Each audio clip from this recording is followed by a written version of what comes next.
She was rejected by the only family she had ever known. Not for something she did wrong, for something she did right. Meliora healed. She helped. She chose compassion when indifference would have been safer. And one winter, that choice cost her everything. She lost her pack, lost the trust of people she had known since childhood, lost the only place she had ever belonged. So she went to the mountains, built a small life between the snow and the silence, and taught herself, slowly and deliberately, that surviving alone was enough. For years she believed it. Then a storm brought a pup barely alive to her door, and the pup brought a king. This is the story of a woman who stopped believing in belonging, and a man who refused to let her disappear. Chapter 1. The cabin had no name. Neither did the mountain, as far as Meliora was concerned. She had never asked. Names belonged to places people talked about, and no one talked about this place. That was precisely why she had chosen it. 3 years. That was how long she had lived here, above the tree line where the wind came without warning, and the winters lasted longer than they had any right to. The cabin was small.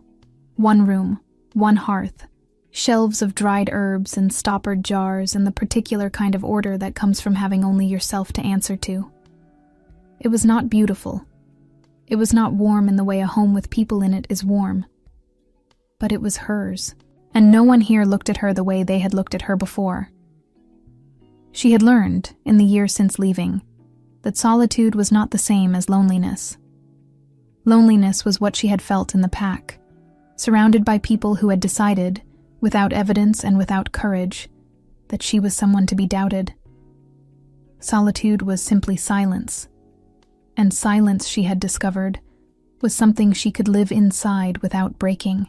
She had built a rhythm: wake before light, tend the fire, check the stores, walk the perimeter when the weather allowed, sleep when the dark came early, which in winter it always did. It was a small life. She had stopped apologizing for it. The storm arrived on a Thursday, which she knew only because she kept a simple calendar marked with charcoal on the inside of the door. Not because the days mattered, because losing track of them entirely felt like a surrender she wasn't ready to make. It came fast, the way the worst storms always did in the high mountains, without the long gray warning of the lowland winters she remembered from childhood. 1 hour the sky was the color of old iron. The next, the wind had a voice. She had already brought in enough wood for 3 days. She had already checked the latch on the shutters and moved her herb stores away from the wall where the cold seeped through in the deep of winter. She knew what storms like this required. She was not afraid of them.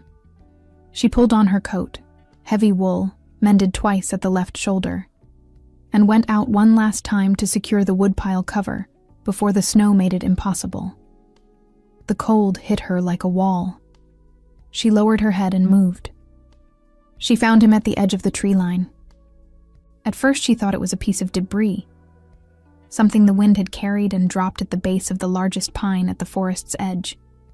A dark shape, half buried already, too still for anything living. She almost turned back. She didn't. He was small, younger than she would have expected to find alone up here. A wolf pup, barely past the age where they should still be with their mother, his dark fur matted with ice, and his breathing so shallow, she had to crouch and watch for a long moment before she was certain it was there at all. She looked at him for a long moment. She thought about what had happened the last time she had chosen to help a wolf she didn't know. She picked him up anyway. Because some things don't change. Not really. Not even after everything. He was lighter than he should have been. She held him against her chest, inside her coat as much as possible, and walked back to the cabin with her head down against the wind. He didn't struggle. He didn't make a sound. He simply allowed himself to be carried, which told her more about how close he was to the edge than anything else could have. Inside, she moved quickly and without sentiment. Fire built up, blanket on the floor near the hearth, hands checking for injuries. A deep cut along his right flank, not fresh, already beginning to show the early signs of cold damage. She cleaned it. She dressed it. She spoke to him quietly while she worked. Not words exactly, just sound. The kind of low, continuous murmur she had used years ago with animals that were frightened and needed to know they were not alone. He was unconscious for most of it, his breathing steadied somewhere in the second hour. By the time the storm was fully upon the mountain, the wind loud enough now that she could feel it in the walls, he was sleeping in a way that looked less like the edge of death and more like simple exhaustion. Meliora sat back on her heels and looked at him. "You picked a terrible night," she said quietly. He didn't answer. She didn't expect him to. She added another log to the fire and settled into the chair beside him, her hands wrapped around a cup of water gone lukewarm, and listened to the storm do what storms do. Outside, the mountain was white and furious. Inside, the fire held. She had chosen this. The altitude, the silence, the particular cold that kept most people away. She had chosen it deliberately, and she did not regret it. But sometimes, on nights like this, when the storm pressed against the walls and the fire was the only warm thing for miles, she was aware of a question she had never found a satisfactory answer to. Not is this enough? She had answered that already. Is this all there is? The storm lasted 2 days. Meliora didn't mind. She had supplies enough, and the pup gave her something to tend to, which was different from having something to do. Tending required attention of a particular kind, the kind that left no room for the quieter, heavier thoughts that sometimes moved in when the winter stretched too long. She changed his dressing twice. Coaxed water into him with a cloth on the second morning, when he was conscious enough to swallow but not yet strong enough to lift his head. By the afternoon of the second day, he was watching her from the blanket, with eyes that were alert and cautious, and very, very gold. She recognized that look. She had worn it herself for years. "I don't know if you're safe," it said, "but I don't have the strength to leave." "I know," she told him quietly. "I'm not going to hurt you." He watched her for another long moment. Then he put his head back down. It wasn't trust. Not yet. But it was something. The morning of the third day arrived clear and brutally cold, the sky a hard pale blue above the white mountains. The kind of morning that looked beautiful from inside and punished you for believing it once you stepped out. The pup was stronger. He had eaten. Not much, but enough. And he had moved from the blanket to a position closer to the hearth, which she took as a good sign. He still watched her constantly. She had grown used to it. She was outside splitting wood when she heard it. Footsteps in the snow. Heavy. Deliberate. Coming from the eastern path, the longer route up the mountain, the one that took twice as long as the western approach, but was the only one passable after a storm of that size. She set down the axe. She did not pick it back up. But she noted where it was. He emerged from the tree line, looking exactly like what he was. A man who had been searching for something across difficult terrain for longer than was comfortable, and who had not found it yet, and who was not accustomed to not finding things. Tall, dark coat, practical rather than decorative, dusted with snow at the shoulders, dark hair. The kind of stillness in the way he moved that didn't come from calm exactly. It came from control. From a man who had learned, a long time ago, to keep whatever was happening inside him from reaching his face. He stopped when he saw her. She didn't move. For a moment, neither of them spoke. The mountain was very quiet around them, in the way it gets after a big storm. That particular held silence, as if the world is catching its breath. Then his eyes moved to the cabin door. "I'm looking for a wolf," he said. "Young, dark fur. He would have come through here during the storm." His voice was low, controlled. Not a question, a statement of fact. the way men speak when they are used to the world confirming what they already know. Something in Meliora's chest went very still. She knew that tone. She had heard it before, not from this man, but from men like him. Men who arrived with certainty already in their voices and needed only a direction to aim it. Men who had already decided what they were going to find before they found it. "I didn't take him," she said. The words came out before she had decided to say them. He looked at her. Really looked, for the first time since he had come out of the trees. Something shifted in his expression. Not softening exactly. Recalibration. "I didn't say you did," he said. "You were about to." A pause. "I was going to ask if you'd seen him," he said carefully. "Were you?" The silence between them had edges now.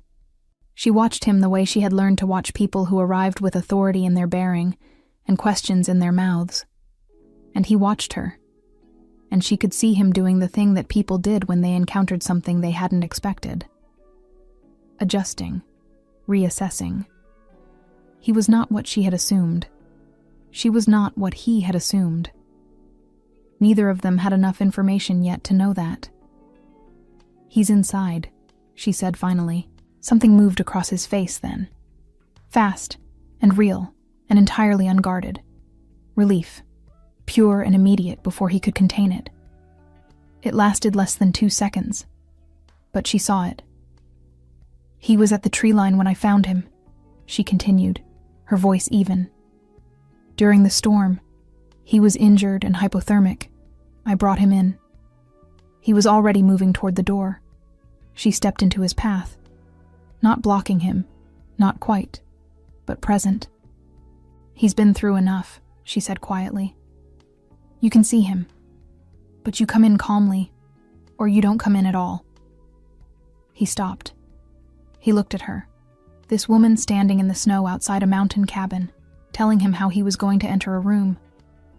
He looked at her for a moment. This woman standing alone in the snow outside a mountain cabin, telling him how he was going to enter a room. And something shifted in his expression that she couldn't quite read. Not irritation, not amusement. Something closer to recognition. "All right," he said. He said it the way a man says something he means, not the way a man says something to end a conversation. Inside, the pup lifted his head the moment they crossed the threshold. He saw the man. Something happened in his whole body at once. A loosening, a recognition so complete it was almost painful to witness. He tried to stand and managed it on the 3rd attempt, legs unsteady, tail moving. The man crossed the room in 3 steps and crouched down, and for a moment, he was entirely unguarded, hands checking the pup's injury with a gentleness that didn't match the controlled stillness he had carried in from the mountain. Voice dropped to something low and private. He stayed crouched for a long time. Longer than necessary. Longer than the pup required. His hands moved carefully over the dressing she had applied, checking her work with a precision that wasn't distrust. It was thoroughness. The thoroughness of a man who had learned, probably early and probably the hard way, that the details other people overlooked were usually the ones that mattered. Meliora stood by the door and watched. She had been wrong about him. She didn't know yet what the correct version was, but she noticed and filed it away with the particular care she gave to things she didn't yet have a category for, that when he finally stood and turned back toward her, his eyes didn't go to the pup. They went to her, not with demand, not with question. Simply looking. The way someone looks when they are deciding whether a person is all right. She couldn't remember the last time anyone had checked. He should have left that afternoon. The storm had passed. The eastern path was passable. Difficult, but passable. He had found what he came for. There was no practical reason to remain in a stranger's cabin on the side of a mountain when the way down was open and a kingdom waited at the bottom of it. He stayed anyway. Not because he asked to, not because she invited him, but because when he stood and looked at the pup, still unsteady, the dressing on his flank fresh and precise, in a way that told him someone had known exactly what they were doing. He understood that moving him now would undo 3 days of careful work. "Another day," he said. It wasn't a question. Meliora looked at the pup, then at him. "The dressing needs changing again tomorrow morning," she said. "If you move him before that, the wound will reopen. Then I'll stay until tomorrow morning." She said nothing. Which was not the same as agreeing, but it was not the same as refusing either.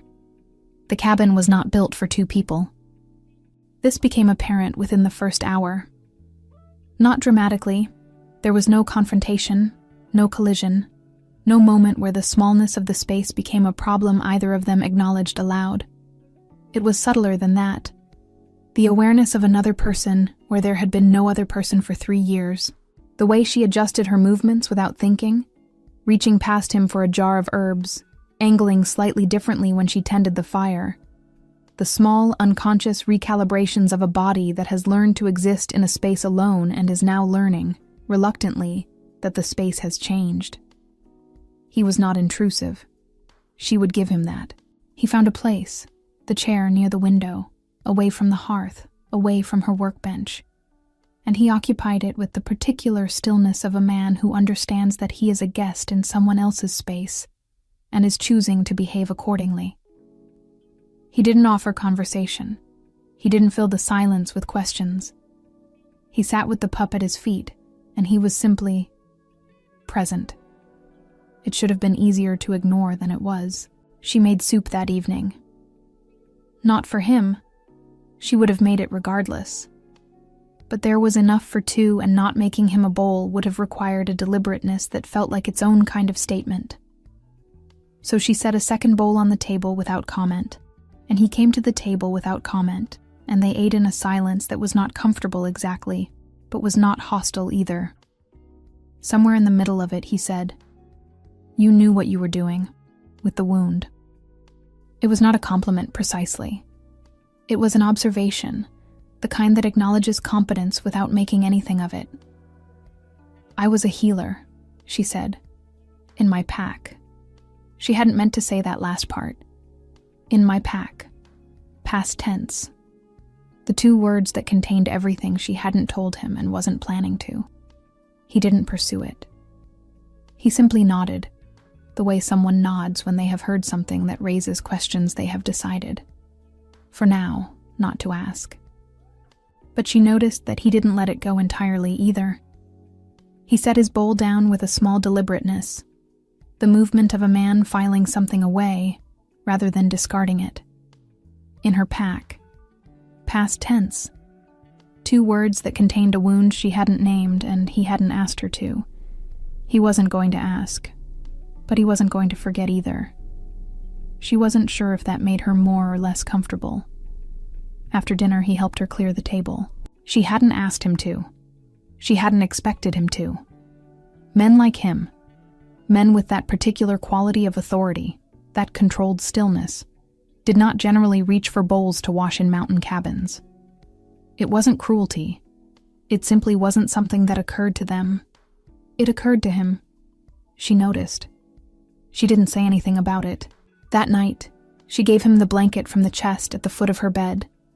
The spare one, wool, heavy enough for the mountain cold, and he made a place for himself near the hearth without being asked to, and without making anything of it. She lay in her bed in the dark and listened to the fire settle and thought about the fact that there was a man sleeping on her floor. Not with fear. Not exactly with comfort either.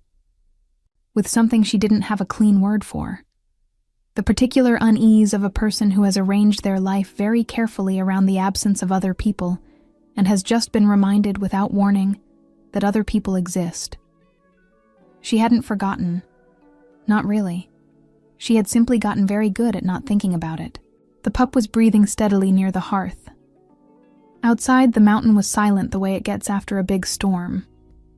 That deep, particular quiet that feels less like peace and more like the world holding its breath before whatever comes next. She closed her eyes. She did not sleep for a long time, Across the room, neither did he. He lay in the dark and thought about the way she had stepped into his path at the door. Not with aggression, not with fear. With a quiet, absolute certainty. You come in calmly, or you don't come in at all. That had stopped him the way very few things stopped him anymore. He thought about in my pack, past tense. He thought about the way she moved in this space. Precise, self-sufficient, entirely without performance. A woman who had learned to need nothing from anyone and had gotten very good at it. He had met women who performed independence. This was not that. This was something that had been earned the hard way. He didn't know the shape of it yet. But he lay in the dark and turned it over. The particular quality of attention he was paying to a woman he had known for 2 days, in a cabin he had no practical reason to still be in, on a mountain that had nothing to do with his kingdom, or his responsibilities, or any of the 100 things that were always waiting for him at the bottom of it. He didn't have a clean answer for what it meant. But he noticed something else. Something quieter and more certain than curiosity. She was alone up here. She had been alone up here for a long time. And whatever had put her here, the past tense, the careful neutrality, the way she had stepped into his path at the door, as if she had learned, somewhere along the way, that no one else was going to, had not been her choice. Not really. He thought about that for a long time before he slept. Before we continue, if this story is already sitting with you, if you felt something in this first chapter that made you want to stay, please leave a like. It takes 1 second, and it means a lot to me. And if you are not yet part of this library, subscribe. There are more stories here waiting for you. Now, let us continue. Chapter 2. He changed the dressing himself the next morning. She hadn't asked him to. She had woken early, as she always did, and by the time she had the fire built up and the water heating, he was already crouched beside the pup with the clean cloth she had left out the night before, his hands moving with a careful, unhurried precision that told her he had done this before. Not as a healer, but as someone who had learned, at some point, that tending to injured things was simply something that needed doing. She stood in the doorway between the sleeping area and the main room and watched him for a moment before he knew she was there. He was talking to the pup. Quietly. Not words she could make out. Just sound, low and continuous. The same kind of murmur she had used herself 2 nights ago when the animal was frightened and needed to know he wasn't alone. She had done that instinctively. He was doing it instinctively too. She filed that away with the other things she was collecting about him and not yet knowing what to do with. He noticed her when he reached for the second piece of cloth. "The wound is closing well," he said, without looking up. "You did good work." "I know," she said. A pause. Then something that might, in different light, have been the beginning of a smile. "Yes," he said. "I imagine you do." She moved to the fire and said nothing. But something in the room had shifted. Very slightly, the way light shifts in the late afternoon when you're not watching for it. And then suddenly the whole quality of the air is different, and you can't say exactly when it changed. He should have left after the dressing. The wound was closed enough. The pup was steady on his feet, eating properly now, his gold eyes bright in a way they hadn't been 2 days ago. There was no medical reason to stay. He stayed. He didn't explain it. She didn't ask him to. There was something between them now that was not comfort and not tension, but existed in the particular space between those two things. An awareness, mutual and unspoken, that the morning had not yet finished with either of them. She gave him tasks because it was easier than having him simply present in the space with nothing to do. Practical things. Refilling the water from the stream below the eastern path while it was still morning, and the ice was manageable, checking the woodpile cover she hadn't properly secured during the storm. He did them without comment. He came back from the woodpile and said, "The left side brace is cracked. If you get another storm like that one, it won't hold." "I know," she said. "I haven't had the right timber to fix it." He looked at her for a moment. "I saw a fallen pine on the eastern path," he said. "Dry enough. The right dimensions. It would take most of the morning to cut and carry." "Yes," he said. She looked at him. "You don't have to do that," she said. "I know," he said. And he went. She watched him from the window for a moment after he disappeared down the eastern path. This man who had arrived 2 days ago with certainty in his voice and a kingdom's worth of responsibility in his bearing, now walking down a mountain trail to cut timber for a woodpile brace because it needed doing and he had noticed. She turned away from the window. She didn't examine the feeling that was sitting quietly in her chest. She wasn't ready for that yet. He was gone most of the morning. She used the time the way she always used unexpected solitude, efficiently, without sentiment. Ground the dried valerian she had been meaning to get to. Reorganized the herb shelf, checked her stores against the remainder of winter, and made the small mental calculations that living alone at altitude required. The pup followed her around the cabin while she worked, which was new. 2 days ago, he had watched her from a careful distance. Now he was simply present at her heels, apparently having made some private decision about her that she hadn't been consulted on. She found she didn't mind. "Don't get attached," she told him. He sat on her foot. "That's not reassuring," she said. Gareth came back just before midday, with timber cut to length and stacked across his shoulders in a way that was entirely practical, and revealed, incidentally, something about the body beneath the dark coat that she noted and immediately set aside. He fixed the brace without asking her where the tools were. He found them, which meant he had paid attention to the layout of the cabin in a way she hadn't expected. While he worked, she watched him from the window, not entirely meaning to. He moved through the task with the efficiency of someone who had assessed the full problem before beginning.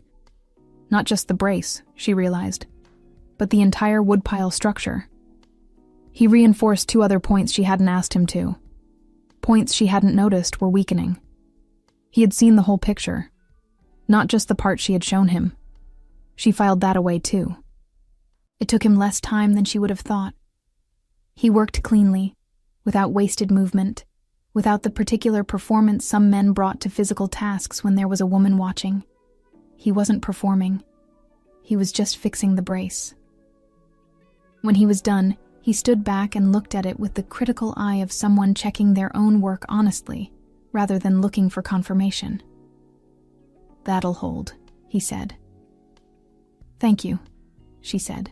He looked at her when she said it, not because thanks was unexpected, but as if the word had arrived in a particular way that he was trying to understand. She looked back at him steadily. Something passed between them in that moment. Not romantic, not yet. Not anything that either of them would have been able to name cleanly. Something quieter than that. The particular recognition that happens when 2 people who have both learned, for different reasons, to expect very little from others encounter someone who keeps doing small things that cost them nothing to withhold. It was not trust. Not yet. But it was the thing that comes before trust, in people who have forgotten what trust feels like. That evening, for the first time, the silence between them was comfortable. Not because anything had been said, not because anything had been resolved, but because somewhere between the woodpile brace and the dressing and the timber, carried down from a fallen pine on the eastern path, the quality of the air between them had changed. She noticed it when she handed him his bowl, and he said thank you in the same quiet way she had said it to him that afternoon. Not as a formality, but as something meant. She sat down across from him. The pup settled between them. Outside, the mountain was still. Inside, the fire held. She looked at the door for a moment. The door she had opened and closed 10,000 times in 3 years, always from the inside. She didn't know why she looked at it. She looked away. He asked her the next morning. Not directly. Not with the bluntness of someone who has decided they have the right to know. He asked the way someone asks when they have been thinking about a question for long enough that not asking it has become its own kind of presence in the room. They were sitting with their morning cups, she with tea, he with the plain hot water he had accepted without complaint when she explained she didn't have enough tea for two. And the pup was asleep between them, and the mountain was doing the thing it did on clear winter mornings where the light came off the snow at a particular angle that made everything look like the world had just been made. "In your pack," he said. "What happened?" She looked at him over her cup. She had known it was coming. She had felt it building since the night before, since the quality of the silence between them had changed into something that made certain conversations not just possible, but perhaps inevitable. She had been deciding, in the back of her mind, what she would say when it arrived. She had decided on the short version. The short version was easier. It had fewer edges. "I saved someone I shouldn't have," she said. And people decided that meant something it didn't. He waited. She looked out the window at the white mountain and said the rest of it. She told it plainly. No drama, no self-pity. The way you tell a story you have told yourself so many times that the sharp edges have worn down into something you can handle without bleeding. A young wolf from a rival territory, found near the border in winter, injured, barely conscious. She had brought him in because he was alive, and she was a healer, and that was what healers did. Days later, patrol information had reached the rival pack. A confrontation. Injuries. Fear moving through the territory like cold through a wall. And then the thing that always happened when frightened people needed somewhere to put their fear. They put it on her. "No one formally accused me," she said. "No alpha stood up and said my name. There was no trial, no exile." She paused. "That would have been easier, I think, to have something to argue against, something with edges." She looked at her cup. Instead, it was just people, becoming careful around me, conversations that stopped when I walked in, friends who were suddenly very busy, people who had known me my whole life looking at me like they were trying to remember who I had been before they decided who I was. She said it all with the same quiet evenness she had used for everything else. Gareth said nothing. She appreciated that more than she could have explained. "The young wolf died before he could tell his side," she continued. "Whatever he knew went with him. The questions stayed. The suspicion stayed." A pause. "The people who knew me best never truly defended me. That was the part that..." She stopped. She hadn't meant to say that last part. She looked back out the window. "That was the part that settled it," she said. "When I understood that no one was coming to clear my name, no one was coming to choose me." She picked up her cup again. "So I left." The fire crackled. The pup shifted in his sleep. Outside, the light on the snow was very bright and very cold. Gareth was quiet for a long time after she finished. Not the silence of a man who doesn't know what to say. The silence of a man who is being careful about what he says, because he understands, suddenly and completely, that he is in the presence of something that was survived, rather than overcome. And that surviving it had cost this woman something she had never gotten back. "How long ago?" he said finally. 7 years. Another silence. "And the person who actually passed the information," he said carefully. "Was it ever identified?" Something shifted in her expression. Small. Controlled. "No," she said. "It was never identified." He looked at her, at the careful flatness of her voice when she said it, the particular stillness of someone who has made peace with something they haven't actually made peace with. "Does it matter to you?" he asked. "Knowing?" She was quiet for a moment. "It used to," she said. "I spent the first year going over it. Every person, every conversation, every moment that might have..." She stopped. "After a while, I understood that knowing wouldn't change anything. The damage was done. The people who had decided had decided. Knowing who started it wouldn't make them undecide. She said it like she believed it. He wasn't sure she did. He looked at her for a long moment, at the careful flatness of her voice, the particular stillness of someone who has made peace with something by deciding the thing no longer existed, rather than by actually making peace with it. 7 years.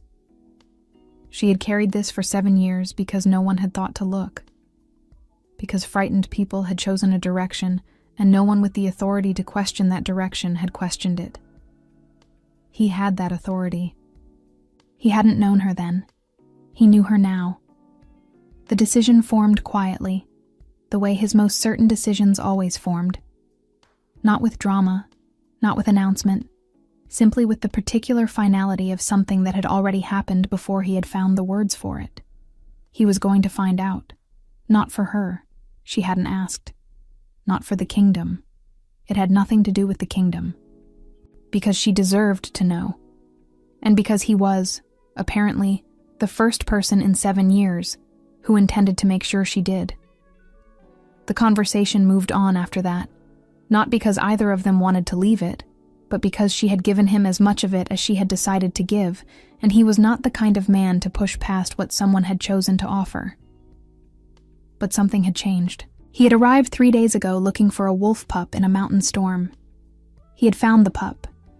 He had also found a woman living alone at altitude, precise and self-sufficient and armored, in a way that had been built so carefully over so many years that she probably couldn't see it anymore. The way you stop seeing the walls of a room you've lived in long enough. He thought about the patrol information, the timing of it, the way she had described the accusation. Not dramatic, not organized, just fear finding a direction. He thought about 7 years. He thought about a woman who had chosen compassion and been punished for it so completely and so quietly that she had climbed a mountain and convinced herself that solitude was enough. Something that was not quite anger moved through him. He kept it off his face, but it stayed. That evening he told her his name, not his title, not what he was, just his name. Gareth, he said, when they were sitting with the last of the evening fire, and the pup was asleep, and the silence was the comfortable kind again. She looked at him. I know, she said.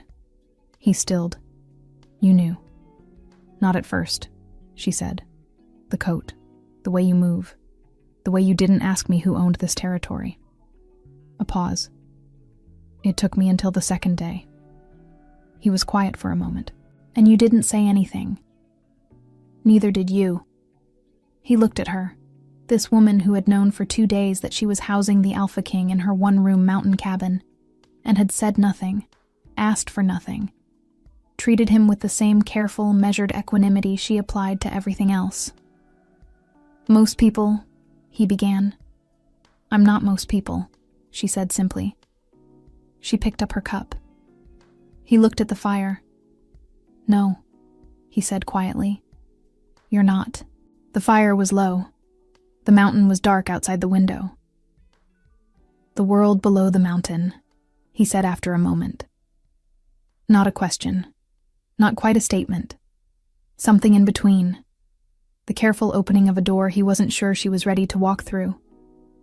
She looked at him. What about it? She said. It's still there, he said simply. That's all. She was quiet for a long time. I know, she said finally. She said it like she had forgotten, like being reminded was both the kindest and the most complicated thing he could have done. Chapter 3. He left the next morning. Not without warning. Not the way people had left her before. Gradually, with excuses. The slow withdrawal that was worse than any clean departure, because it made you question every moment leading up to it. He told her the evening before, simply and directly, that he needed to return to the kingdom, that he had already been away longer than intended, that there were responsibilities that didn't pause because he was on a mountain. She had nodded. She had said, of course. She had meant it. In the morning he changed the pup's dressing one last time while she packed him a provisions bundle for the descent. Dried meat, hard bread, 2 stoppered jars of the salve she used for the wound. Practical things. Things that required no explanation and no acknowledgement of anything other than the fact that a man was descending a mountain in winter and would need to eat. He took the bundle without making anything of it. She appreciated that. The pup understood before either of them said anything. He had been watching the preparations with the particular alertness of a young animal that has learned, the hard way, to read the meaning of movement. When Gareth crouched to say goodbye, he pressed his nose against the man's hand and held it there for a long moment. Meliora looked away. At the door, Gareth stopped. He turned back and looked at her. Standing in the middle of her cabin, arms at her sides, her expression the careful neutral she wore when she was feeling something she had decided not to show. "Thank you," he said, "for what you did for him." "He needed help," she said. "It wasn't complicated." "No," he said. "I don't suppose it was. For you." She looked at him. He looked at her. There was something in the space between them, something that had been building since the woodpile brace, since the evening fire, since I know spoken quietly across a room by a woman who had housed a king for 4 days and asked him for nothing. Neither of them said it. Neither of them was ready. He looked at her for a moment longer than the conversation required. There was something in it, in the way he looked, in the particular quality of his stillness, that she couldn't name. Not reluctance exactly, not hesitation. Something more like the expression of a man who has decided something and is carrying that decision quietly, the way he carried everything else, without announcement, without asking for acknowledgement. "Take the western path," she said finally. "It's longer, but the ice is more manageable after a storm." "I know the mountain," he said. "You got separated from your pup in a storm," she said. "Take the western path." Something moved across his face. That thing again. The almost smile that arrived and departed before it fully formed. "All right," he said. He left. She stood in the open doorway and watched him go. Watched until the dark coat disappeared into the tree line, and had the strange, specific feeling that he was not entirely leaving. That some part of him was staying behind in a way she didn't have words for yet. She told herself it was nothing. She closed the door. The cabin felt different. She noticed it immediately and didn't want to notice it, which made noticing it worse. It wasn't emptiness exactly. She was used to emptiness. She had built a life inside it and learned its particular texture and weight. It was something more specific than that. It was the absence of a particular presence. She moved through her morning routine with the deliberateness she used when she needed her body to remind her brain how things worked. Fire, water, herbs. The pup at her heels, quieter than usual, doing his own version of the same adjustment. "He's gone," she told the pup. That was always going to happen. The pup looked at her. "It was 4 days," she said. "It doesn't mean anything." She picked up the valerian she had been grinding yesterday and set it back down. She stood at the window and looked at the mountain. He had said, "The world below the mountain is still there." She had said, "I know." She had meant it as a deflection, the particular kind of knowing that was really a form of not wanting to discuss something. But in the days since he had left, she had found herself returning to it in the way you return to a sentence that meant more than you let yourself hear the first time. The world below the mountain. She had not thought of it as a place she could return to. She had thought of it as a place that had finished with her, or that she had finished with, which amounted to the same thing. He had said it like neither of those things was permanent, like it was simply still there, waiting, without judgment. She didn't know what to do with that, so she set it aside, the way she set aside everything she didn't know what to do with, and went back to the valerian. But she noticed that evening that she stood at the window for longer than she needed to, looking down the mountain, not waiting. She told herself she wasn't waiting. The days that followed were ordinary. That was the word she kept returning to. ordinary. The same rhythm she had built over 3 years. Wake, fire, stores, walk the perimeter, work, sleep. The same silence. The same particular quality of solitude that she had learned to live inside without breaking. It felt different now. Not worse, exactly. Or not only worse. More like she had forgotten, in 4 days, the specific weight of it. The way it pressed. She had gotten used to the sound of another person in the space. The particular cadence of his movements. Unhurried, deliberate, without waste. The low murmur of him, talking to the pup in the mornings. She had not realized how much she had noticed until there was nothing left to notice. The pup didn't help. He had taken to sitting by the door in the evenings. Not restless, not anxious, just present there, watching it with his gold eyes, in a way that said very clearly that he was waiting for something she was pretending she wasn't waiting for too. "Stop that," she told him one evening. He looked at her. "He's not coming back," she said. "Men like that don't come back to places like this. They have kingdoms. They have responsibilities." She paused. "They have lives that have nothing to do with a one-room cabin and a woman who lives alone on a mountain because she ran out of better options." The pup held her gaze for a long moment. Then he looked back at the door. She picked up her book and didn't read it. On the 7th day, she stopped telling herself it didn't mean anything, not because she had decided it meant something, but because the energy required to keep insisting it didn't had become more exhausting than simply letting the feeling exist without a verdict. He had been kind. He had fixed the brace.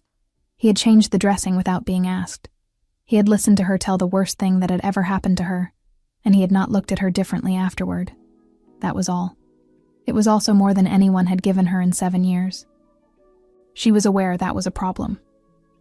Not because of what it said about him, because of what it said about how small she had let her world become. She sat with that for a long time.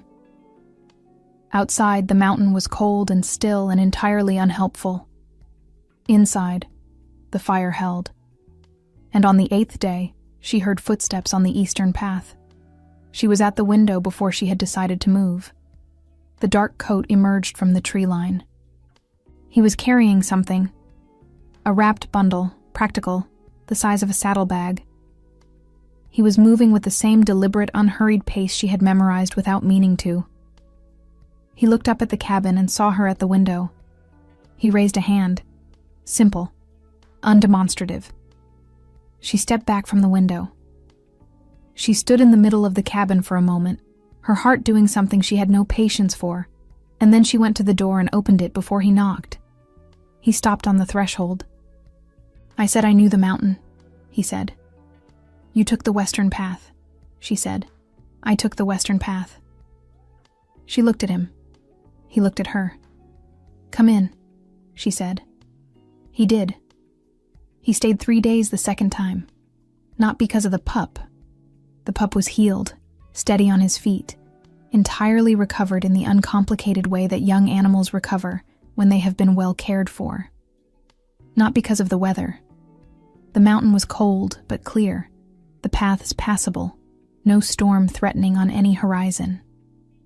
He stayed because he had come back to stay. He didn't say that.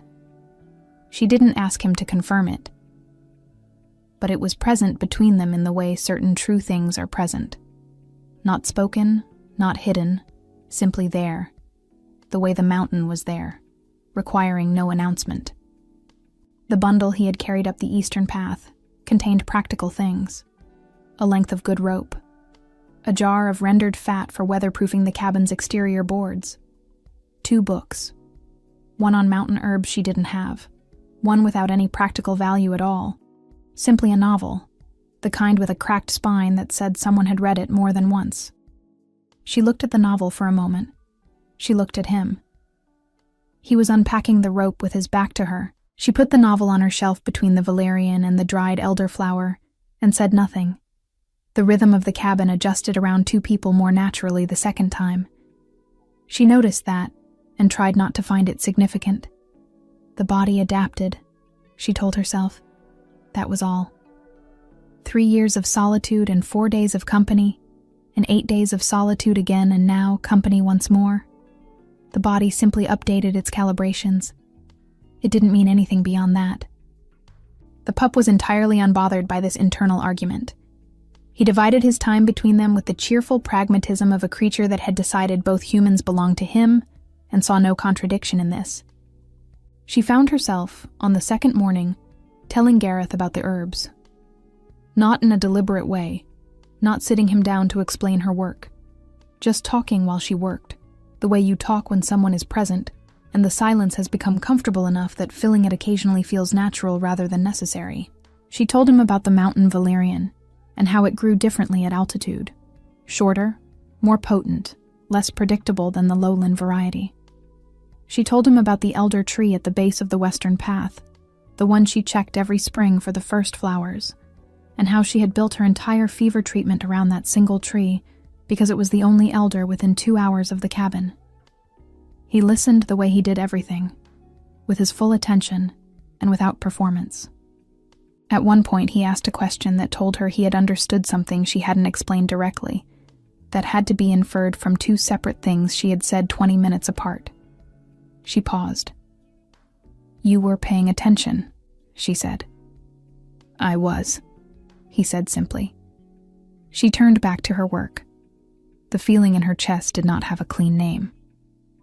On the second afternoon, he asked if he could look at her records. She kept records the way all healers kept records, a system that made complete sense to her and would have been impenetrable to anyone else. Cases documented in her careful handwriting, treatments, outcomes, notes on what had worked and what hadn't, and why she thought so. 7 years of solitary practice in the margins of the mountain. She handed them over without entirely knowing why. He read them the way he had listened, with his full attention, turning pages slowly, occasionally going back to reread something. She watched him from across the room and felt the particular vulnerability of having someone look at your work, your real work, the work you do when no one is watching and there's no performance required. He looked up after a while. "These are good," he said. "Not impressive, not remarkable for someone working alone. Just good." "I know," she said. The almost smile. "Yes," he said. "I imagine you do."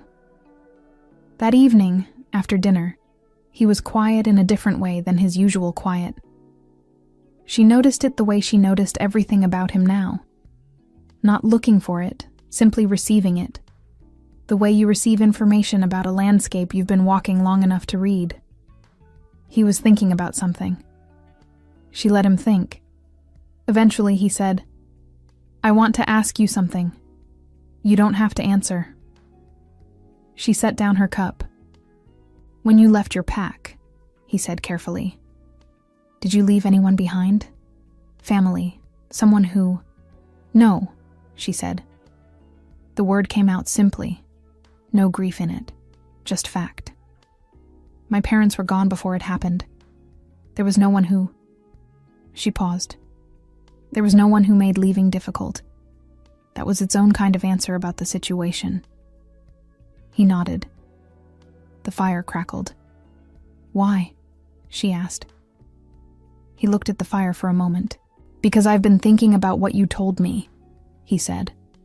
"About what happened. And I've been thinking about it in a particular way that I wanted to make sure I understood the full shape of it before I said anything about it." She looked at him. "What does that mean?" she said. "It means I asked some questions," he said, "before I came back, about your pack, about what happened 7 years ago." He paused. About who else was near the border that winter. The room went very still. Meliora did not move. "Gareth," she said. Her voice was careful, controlled. "What did you do?" He had sent a rider 3 days after returning to the kingdom. Not to her pack, not directly, not yet. To his own network first. The kind of quiet inquiry that a king could make and a private citizen could not. Not demanding, not official, simply a question routed through the right channels to the right people. What do you know about a healer named Meliora? What do you know about a border incident 7 years ago involving a rival wolf from the Eastern Territories? The answers had come back in pieces. He told her all of it. The rival wolf. His name had been Kale, she learned now for the first time, 7 years later, sitting by a fire in a mountain cabin. Kale had been 19.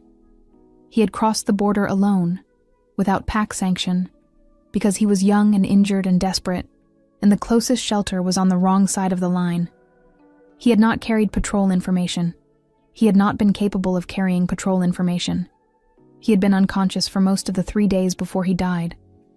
The patrol information had come from somewhere else. It had taken Gareth's rider less than a week to find the shape of it, because the shape of it, it turned out, had never been particularly hidden. It had simply never been looked for. By anyone. In 7 years. A woman in the pack. Not a figure of authority. Not someone with power or position, or anything to protect except the particular small social territory that certain people defend more viciously than kings defend kingdoms. Her name was Lena. She had been afraid of Meliora for years, afraid of her competence, her quiet capability, the way people trusted her without her asking to be trusted. She had carried that fear for a long time before the winter gave her somewhere to put it. She had passed the patrol information to the rival pack herself, not through Kale, not through anyone, directly, because she had seen an opportunity, and she had taken it, and she had spent 7 years watching a woman climb a mountain and disappear, and telling herself it had nothing to do with her. It had everything to do with her. Gareth told her all of this quietly, and without drama, the way he did everything. He told her Lena's name. He told her the name of the rider who had confirmed it. He told her there was documentation. Not for a formal proceeding, not unless she wanted that, but existing, real, the kind of evidence that could not be explained away or reframed or gradually forgotten. And then he told her the rest of it. He had not only found the truth, he had ensured it could not be buried again. The documentation had been placed with the council of her former pack, not as an accusation, not as a demand, but as a record, permanent and official and impossible to ignore. Lena had been called before the elders, the pack knew, not because he had demanded justice on her behalf. He had been careful about that, careful not to make it his story to tell, or his wound to avenge, but because a wrong that had been allowed to stand for 7 years had been given a shape, a name, and a witness with enough authority that no one could choose not to see it. Her name was clean, not in the way that time cleans things, gradually, imperfectly, with doubt still clinging to the edges.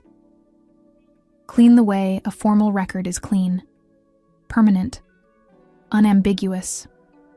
He told her that Kale had been 19 years old and alone, and had died without anyone knowing his name, and that she had been the last person to try to save him, and that she had been right to try.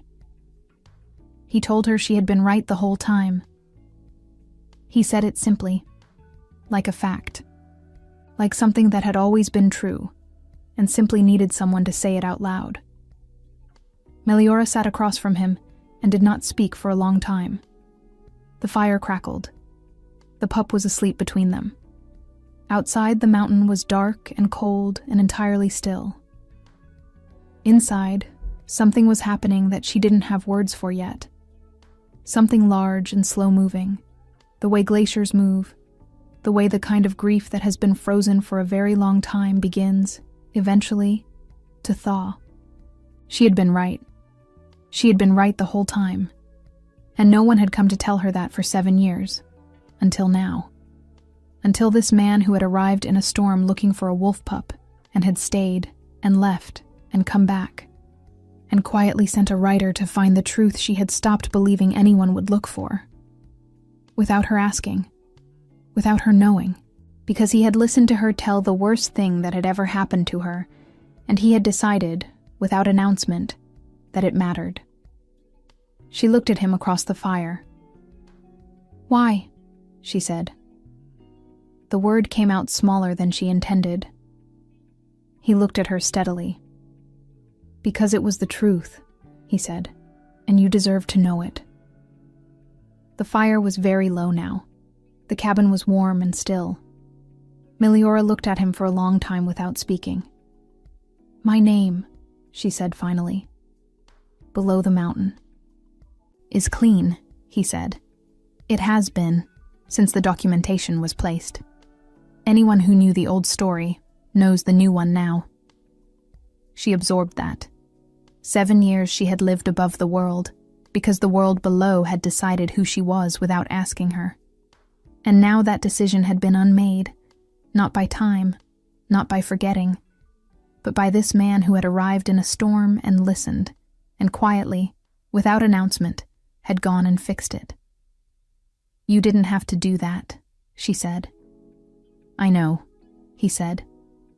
I didn't ask you to. I know that too. She looked at her hands.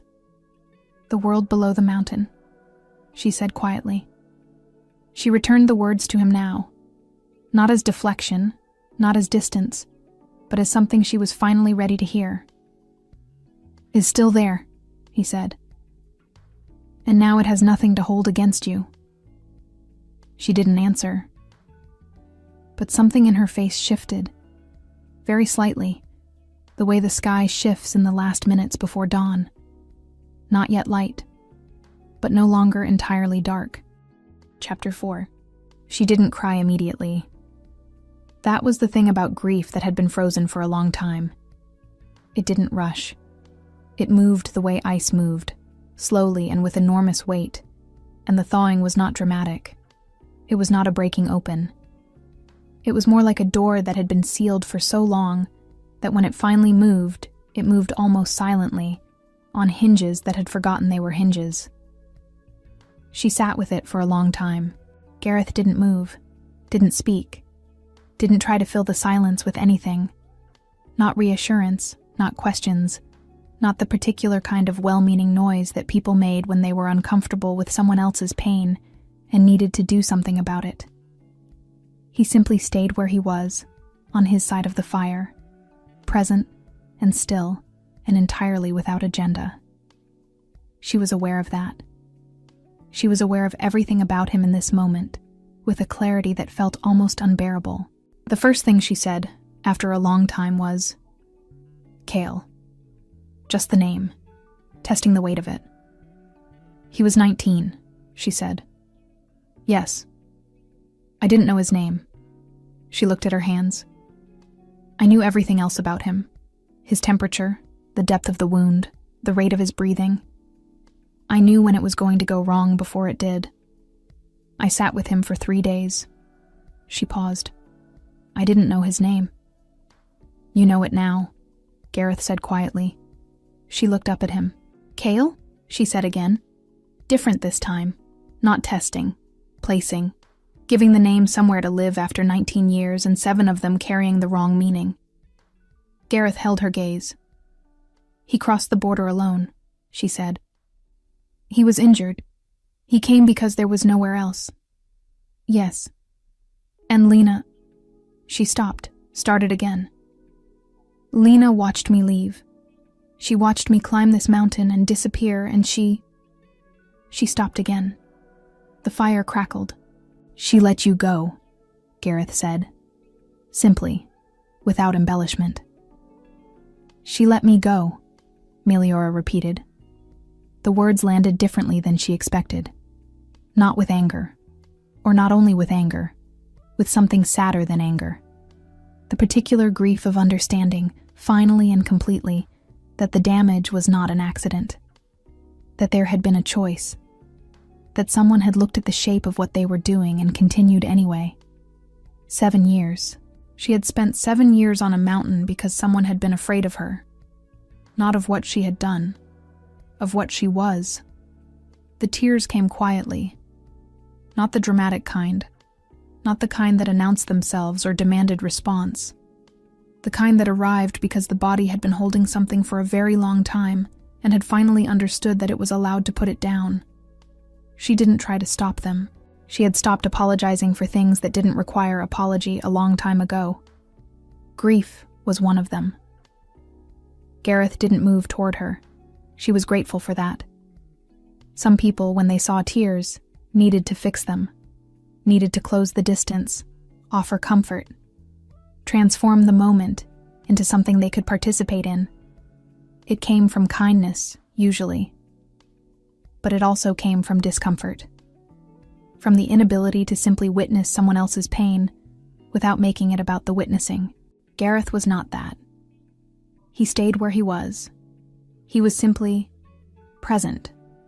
Fully, quietly, entirely present, in the way that certain people are present when they have learned, through their own particular suffering, that sometimes the most profound thing you can offer someone is the willingness to remain in the room while they feel what they feel.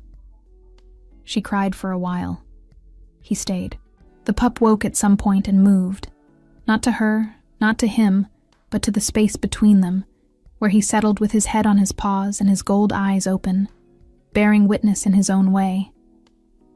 When it passed, she felt hollowed out in the way that was different from emptiness. Emptiness was an absence. This was a clearing, the particular feeling of a space that has been occupied by something heavy for so long that when the weight lifts, the space itself feels new, raw, strangely open. She pressed the back of her hand against her face. She looked at Gareth.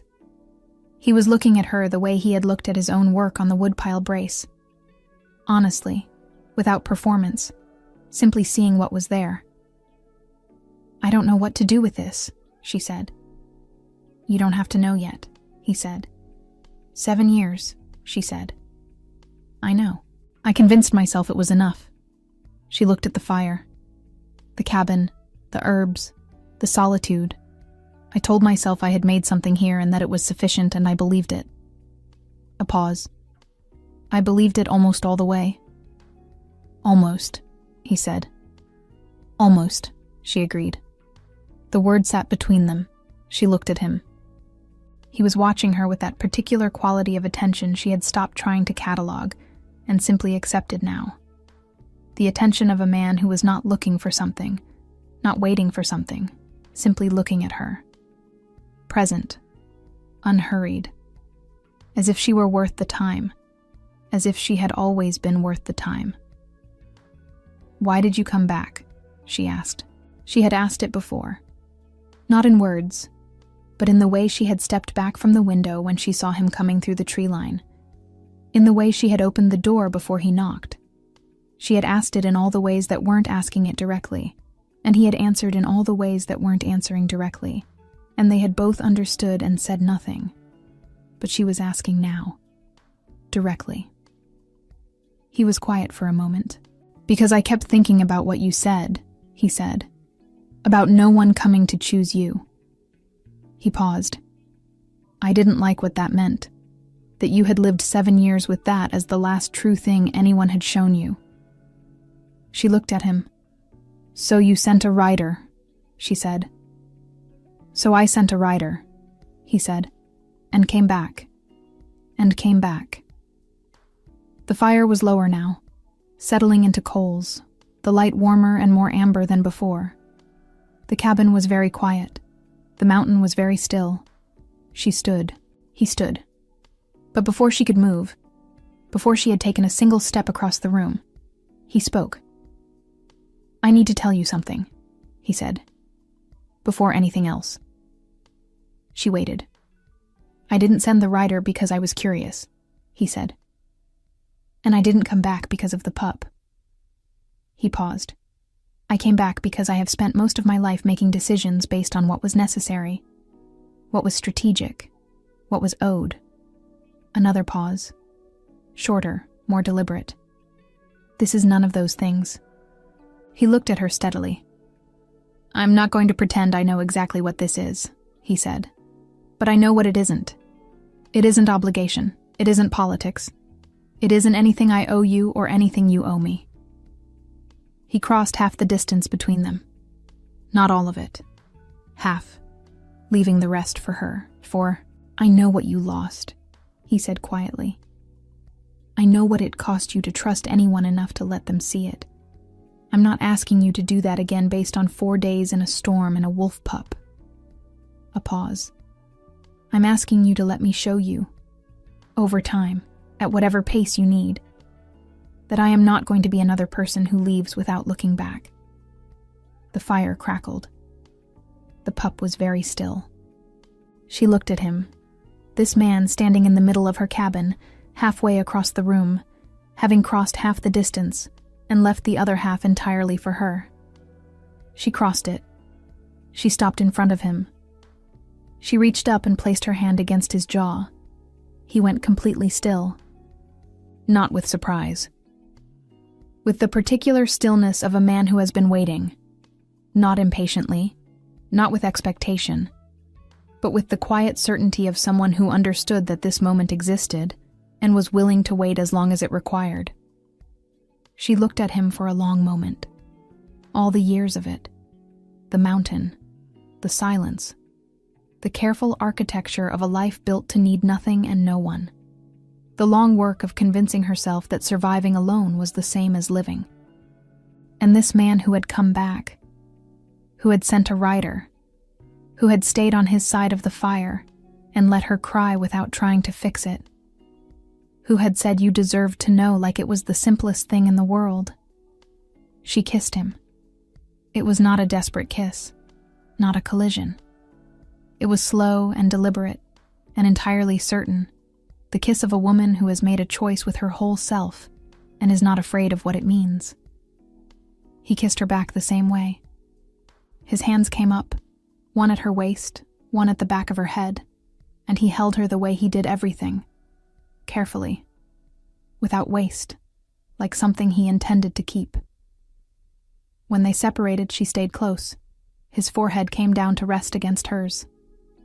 They stood like that for a moment, just breathing, just present, the fire warm behind them and the mountain cold outside, and the pup watching from the floor with his gold eyes, and the absolute composure of a creature that had understood how this was going to end, long before either of them did. "I stopped believing in this," she said quietly. "I know," he said. "I'm not sure I know how to do it anymore." His hand moved, gentle, deliberate, from her waist to the small of her back. Not pulling her closer, simply staying. "We'll figure it out," he said. She pulled back just enough to look at him. The fire in the hearth, the amber light, his gray eyes steady on hers, carrying that subtle silver quality she had noticed before, that particular aliveness, the eyes of a man whose instinct was fully, quietly awake. "All right," she said. The morning came slowly. The kind of morning that arrives in winter at high altitude without announcing itself. Not with color, not with drama, simply with a gradual lightening of the dark until the cabin was filled with the pale, clean light that belonged only to mountains and only to mornings after something had changed. Meliora woke before him. This did not surprise her. She had woken before everyone for 3 years. Before the birds, before the light, before anything that required her to be a person among other people. The body kept its habits even when everything else shifted. She lay still for a moment and listened to the mountain. Then she got up and built the fire. He woke to the smell of tea. She had found enough for 2 this time. A small reserve she had been keeping without entirely knowing why, the way you keep certain things without examining the impulse too closely. He sat up and looked at her across the room and said nothing. She handed him the cup. He took it. Their fingers touched briefly on the handle. Neither of them made anything of it. Both of them noticed. They didn't speak for a while, not from discomfort, from the opposite of discomfort. The particular ease of 2 people who have passed through something significant together and arrived on the other side and find that the silence between them now has a different quality than it had before. Lighter, less defended. The pup ate his breakfast with great enthusiasm and then sat by the door, which had become his morning position. Not waiting exactly, simply oriented toward the world in the way that young animals are oriented when they have recovered and are ready. "He wants to run," Gareth said. "He's been ready for 3 days," Meliora said. He was being polite. He's never polite. He's been polite to me. Gareth looked at the pup. The pup looked back at him with complete innocence. Traitor, Gareth said. The pup's tail moved once, unrepentant. Meliora looked at her cup and did not smile, technically. The practical conversation came mid-morning. She had known it was coming, had felt it approaching since she woke, the way you feel a change in weather before it arrives. The night before had been real and true, and she had made a choice with her whole self, and she did not regret it. But real and true things still had to live in the actual world, which had its own requirements. He was a king. She was a woman who lived alone on a mountain. These were facts. She raised it directly because she had never learned to approach difficult things sideways and had stopped trying. "You have a kingdom," she said. "I do," he said. "And responsibilities that don't pause because you're on a mountain." "They don't." He looked at her. "You're not wrong," he said, "about any of it." She hadn't expected that. The kingdom is real. The responsibilities are real. The distance between a mountain cabin and what my life requires is real. He paused. "I'm not going to tell you those things don't exist. I'm going to tell you what I intend to do about them." He turned to face her fully. "I will come here as often as I am able. I will send word when I cannot. I will not disappear without explanation, and I will not ask you to wait without knowing what you are waiting for." Another pause, shorter, more certain. "And when you are ready, if you are ever ready, I will make sure that the world below this mountain receives you as you deserve to be received, not as someone returning in shame, as someone who was wronged and survived it and came back by choice." He held her gaze. "I'm not asking you to fit into my life," he said. "I'm asking you to let me build something that fits both of us.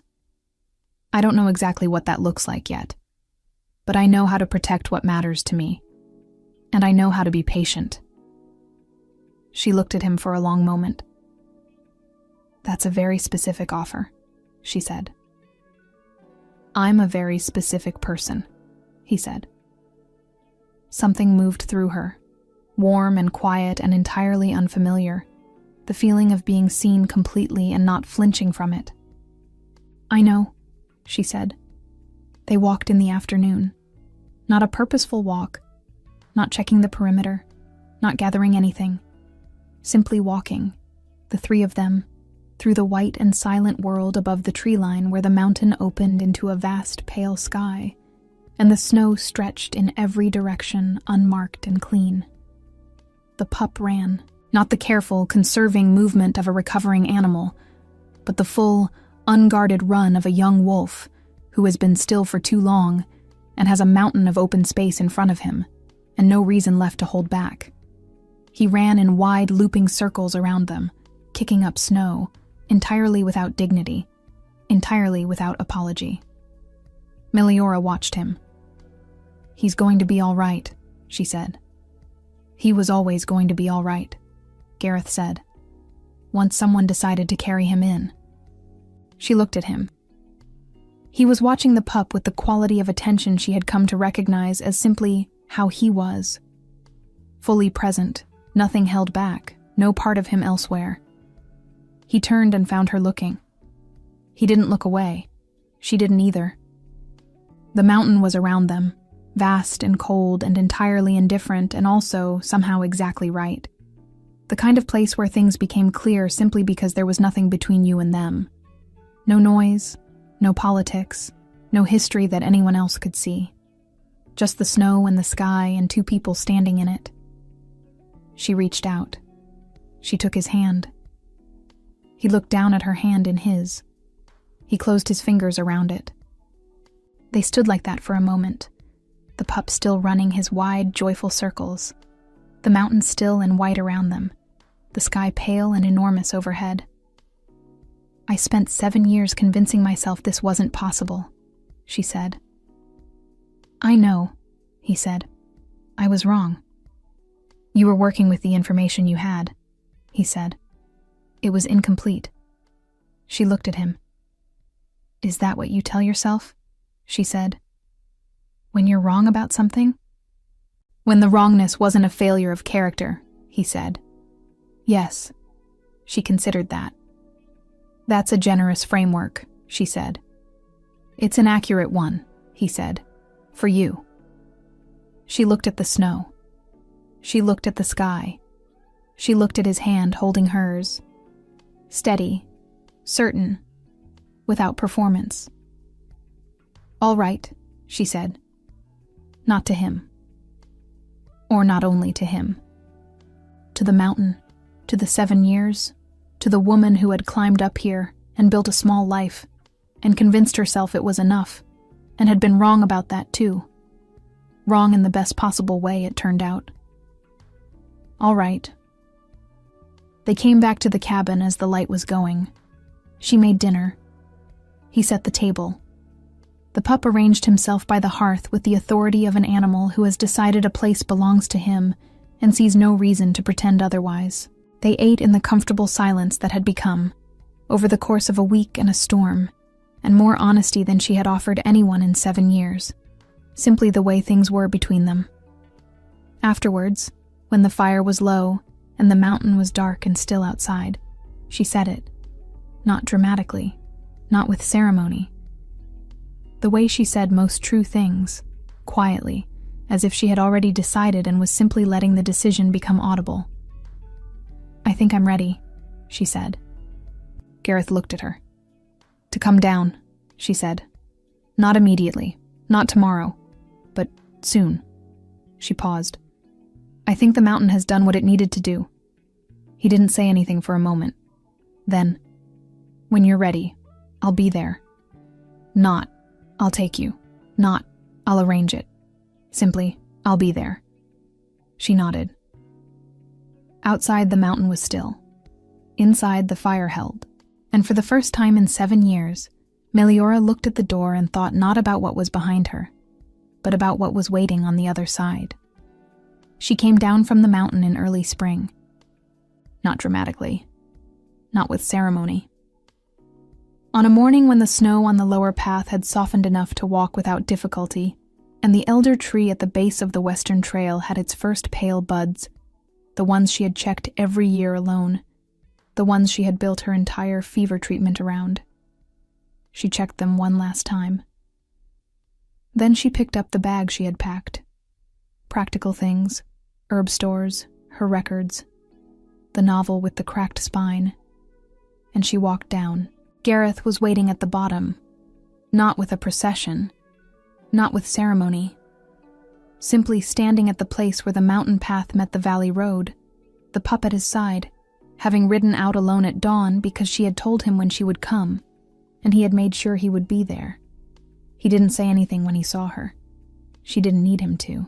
She reached the bottom of the path and stopped in front of him, and looked at the valley stretching out ahead, wide and unhurried, and entirely indifferent to the 7 years she had spent above it. It was still there. Exactly as he had said. She exhaled. He fell into step beside her. The pup ran ahead. She did not look back at the mountain. Not because she had forgotten it. She would never forget it. It had saved her life in its way. But because the woman who had climbed it was not the same woman who was walking away from it. And some doors, when they have done their work, deserve to be left open rather than closed. The world received her the way Gareth had promised it would. Not with fanfare, not with apology. Simply as someone who had returned. Some women survive by disappearing, and some of them, the ones who were never meant to stay disappeared, find their way back to the world because someone refused to let them forget it was still there. Meliora came down in the spring. She never went back up alone. If this story moved you, please leave a comment below. And if you want more, you are welcome to subscribe. There are more stories waiting.